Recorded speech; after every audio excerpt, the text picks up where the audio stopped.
By the end of the day, we had become the official wholesale distributors of Tornado mowers for the Tri-County area. It was our first significant breakthrough. The following day, my divorce was finalized. Things started falling into place after that. One by one, the wholesalers and retailers who used to work with Romana mowers started coming to us. Emma hired an assistant to help in the office. A few weeks later, I heard a commotion out by the equipment lot. Two men got out of a pickup truck and began unloading something from the bed. After a few moments, 2 Molotov cocktails were thrown across the lot. The arsonists waited until the fire erupted and then rushed back to their truck. However, they were met with a surprise. Before they could reach the truck, 2 shotgun blasts rang out and the front tires of their truck went flat as pancakes. I turned on the outside floodlights and there was Donald standing there, laughing. 2 shadows were sprinting down the road as fast as they could. The police easily found the owner of the truck, who eagerly implicated the Romana brothers for hiring him. This marked the downfall of Romana mowers, and their remaining customers quickly switched to us. Marco ended up serving some time in jail, though I'm not sure how much. Matteo vanished. The damage to the lot was minor and covered by insurance. Donald, delighted to see his old business thriving again, strutted around like a peacock. He had occasionally offered suggestions but made sure not to interfere. We now had a lot superintendent who also acted as a Spanish interpreter when needed. One of our mechanics was a recent graduate of a local trade school, while the other was more seasoned. They complemented each other perfectly. Emma quickly became adept at managing payroll and taxes. Paul and Grace visited us about once a month. It was nothing extravagant, but it was nice to have company. Donald had lost his wife over a decade ago, and they never had children, so he was always welcome when we had visitors. Clothes seemed to have vanished. After Emma moved in, we grew closer. Initially, we would just watch TV together after the boys went to bed.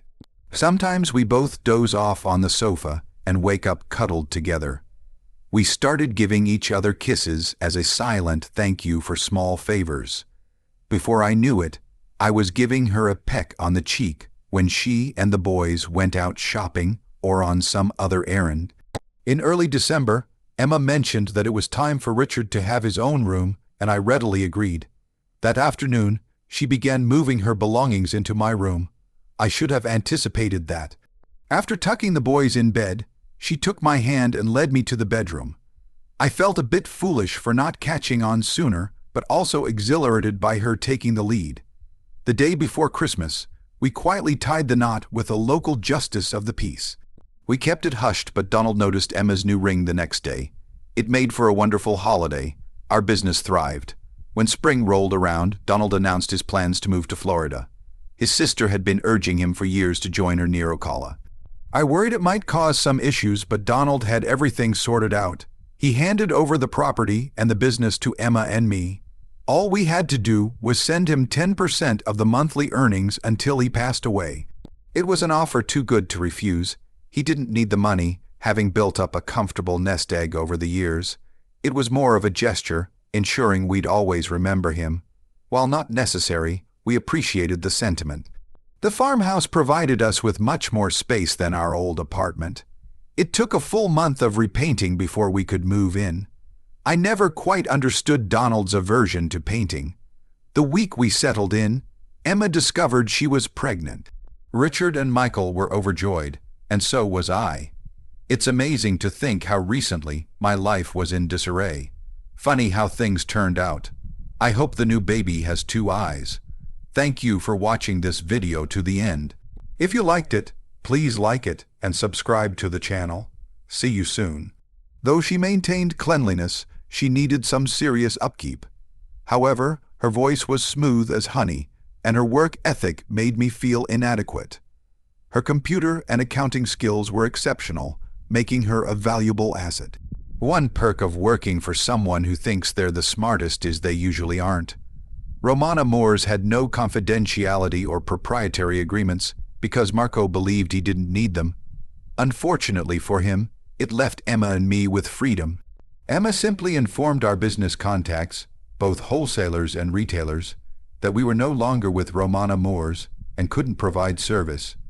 She made sure not to solicit any business. Meanwhile, I contacted all of Donald's contacts to see if any were still active. Most had dwindled over the years, with some going out of business. Donald had written off the farm equipment operation entirely, with no intention of reviving it. I came across a Korean manufacturer looking for U.S. distributors for gang moors. While they weren't particularly high-tech, they were robust and affordable, making them perfect for small municipalities and school districts. After a 30-minute phone call, I secured 50 units on consignment from California. With space to stock them and no upfront cost, it was a win-win. They rushed a box of sales brochures to us via Overnight Express, and Emma One Eye promptly took charge. Before the first load even arrived, we had 6 orders. The following week, Emma began reaching out to each recipient of the sales letters. It was hard to tell who was happier to hear from her, the wholesalers or the retailers. She was just laying groundwork, but she was exceptionally good at it. Although we were initially focused on the residential lawn care market, branching out seemed natural. Despite Marco's reluctance, I managed to line up 3 rototiller companies by the end of the first week, 2 of which were open to consignment deals. Our first 4 showroom was ready for some new products. I didn't expect gardening equipment, but Donald was thrilled when Emma One Eye signed up 2 chainsaw manufacturers. An old friend of Donald's even arrived with a truckload of new chipper shredders, also opened to a consignment arrangement. In no time, Donald had a stock of fresh merchandise to offer. On Monday morning, Donald introduced me to our new salesman. He was a retiree willing to work on commission only. He declared he wouldn't accept payment if he didn't make any sales. His first day brought in 3 game mowers and a chipper. Business was on the rise. Emma One Eye was swamped with work and asked if she could come in on Saturday. As I'd be there anyway, I agreed. With no school or daycare available, she had to bring her boys along. I've always enjoyed having kids around. They spent most of the day in the apartment watching TV, but their highlight was going out back with Donald to spot groundhogs. Emma mentioned they talked about it all the way home. As summer approached, Emma's boys were out of school. She brought them to work every day. Donald kept them occupied outside as our business was situated on Donald's family orchard, mostly filled with old apple trees. I set up bunk beds in one room for the boys and a twin bed in another just in case. It wasn't difficult to persuade Emma and the boys to stay overnight. With a nearby top-rated elementary school, convincing Emma to move into the apartment before the new school year was easy. Actually, I think it was her idea. How did she manage that? As a thank you for the offer, she rewarded me with a small kiss. Things were definitely looking up. Somehow, Marco discovered where I was working. Mateo's girlfriend had been using the company computer to download pirated movies and ended up with some nasty viruses. Marco called asking if I could come by and fix the system. I could barely contain my laughter as I hung up. He was lucky I didn't sue him for causing problems in my personal life or for wrongful dismissal. Donald had kept company medical coverage for years, even when he had no employees. Emma was thrilled when she found out she now had dental coverage. She began spending one afternoon a week at the dentist's office. Initially, there were no visible changes, but over time, she started looking better. The real transformation occurred when Donald arranged for her to see an ocularist. Her poorly fitting prosthesis had been the problem all along. Once she had the right size, the difference was remarkable. Emma with one eye became just Emma. For her birthday, Donald and I treated her to a full-day beauty treatment at Maya Bennett's salon in Philly, while the boys and I enjoyed a fun afternoon at the zoo. It was a great day. Kaylee called me for help. Her car was being repossessed, her cell phone service cut off, and she was behind on rent in her furnished studio apartment. I left her all the furniture from her house, though I'm not sure what she did with it. Marco ignored her calls and she was barred from the company building. I tried to be polite and understanding, but I had to explain that I couldn't help her. She didn't like it, but she had no other options. The divorce would be finalized in a week, and I was eagerly counting down the days. We had hoped that the business would pick up thanks to the retailers, but it turned out the other way around. Tornado Mowers was the first manufacturer to reach out to us. There were 9 retailers in the area working with Romano Mowers, but they were dissatisfied and seeking a change. 6 of them were aware of our new venture and recommended that Tornado reach out to us. She hesitated but eventually accepted it with a meek thank you. Being a single mom with 2 young boys and no job ahead was going to be tough. For the next week, I scoured the area for any potential job opportunities, but came up empty-handed. After receiving a scathing call from Chloe about the disconnected utilities, I decided to change my cell phone number. Jenkins Farm Equipment was located about 3 miles outside of town. Most of the farms in the area had been sold off to developers, leaving ranch houses in place of the once sprawling cornfields. The place looked like it had seen better days, with peeling paint, worn-out signs, and a parking lot in dire need of repair. Even the windows could use a good cleaning. Despite its run-down appearance, it was my last hope. Donald Jenkins, the owner, was well into his 60s and quite overweight. He sat behind his desk, resembling a Santa Claus without the beard. I was dressed for an interview, so if you could tell I wasn't there to buy farm equipment. If you're not buying, you must be selling. I'm not interested, he said bluntly. I can't argue with that. I was just hoping for a free cup of coffee, I replied casually. My remark earned a faint chuckle from him as he pointed to the coffee urn in the corner. Taking a seat across from him, I lifted my styrofoam cup and a mock toast and nodded. Thanks. It's a small comfort after a rough week. Donald Jenkins gave me a quizzical look to my know you. You're that living good fellow who works for Romano, right? Livingston. I used to work at Romano's. I'm not employed anywhere right now. For a brief pause, he said, I never did like that Romano guy or his brother. We both sat there for a moment, neither of us saying anything, just enjoying the coffee. Are you sure I can't interest you in a harvester? I can give you a good deal on last year's model. There was a twinkle in his eye, like he was Santa Claus. I found myself scanning the room. Outside the window, I could see a large warehouse and an even larger storage yard. There was a notable absence of merchandise. The showroom was completely empty. I assumed he let the inventory dwindle due to slow sales. I didn't know much about farm machinery, but something felt off. His booming voice snapped me out of my thoughts. You look like you're thinking of buying the place. Are you going to make me an offer? In my dreams, Jenkins leaned back in his chair and grinned. 7 or 8 years ago, Romano's operation was terrible. It only started improving when he hired you. Isn't that right? He was correct, but I wasn't about to admit it. I knew the difference I made for Marco, and apparently others noticed too. All I could do was smile as I tossed my empty cup into the trash can. I was still smiling as I stood up to leave. Don't rush off, mister. Living good, we might be able to work something out. Jason Livingston. 2 hours later, Donald Jenkins and I reached an agreement. He had ambitious plans, but needed someone like me to execute them. Money wasn't an issue for him, and I was eager to assist with one condition. I could hire my own assistant. Emma won. I would be delighted with the news. That evening, I treated Paul and Grace to dinner at Red Lobster. The weight of close actions was fading rapidly. After I called her, I think Emma was even happier than I was. Upon our return home, Chloe awaited me. She spent 20 minutes trying to persuade me to return to our place. It seemed Marco wasn't keen on supporting his wife, family, and Chloe. I politely listened to her entire argument, smiled, and walked into the house without saying a word. The following weeks were hectic.